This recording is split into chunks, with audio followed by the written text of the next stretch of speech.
ایک ایک گھنٹہ بریک پہ بیٹھے ہوئے ہیں جی صاحب اور نماز پڑھن گئے ہیں، رشوت کے پیسے لیتے ہیں اور لمبے لمبے سجدے کر رہے ہیں، رشوت کو گناہ ہی نہیں سمجھتے۔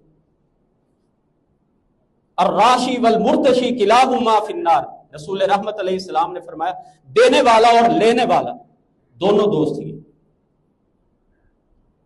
لیکن بعض لوگوں کو، میں نے یہ لاسٹ ٹائم حدیث بیان کی اور مجھے مسجد میں کہنے لگے ہمارا میٹر کٹ گیا ہے اور مسجد کا میٹر لگانے کے لیے وہ پیسہ مانگ رہے ہیں، انا للہ و انا الیہ راجعون، مسجد کا میٹر لگانے کے لیے رشوت مانگ رہے ہیں۔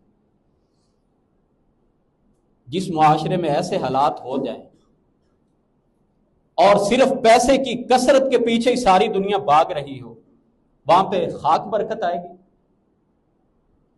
تو اپنا جائز کام کرانے کے لیے پیسہ دینا، یہ رشوت اس بندے کے لیے گناہ نہیں ہوگا انشاءاللہ۔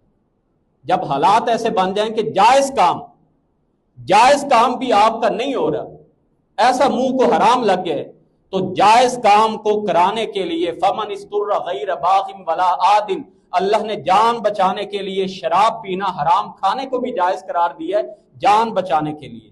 تو کام اپنا جائز حق لینے کے لیے اگر کوئی اتنا مجبور کر دے تو ایسا آدمی انشاءاللہ اس گناہ سے بری و ذمہ ہو۔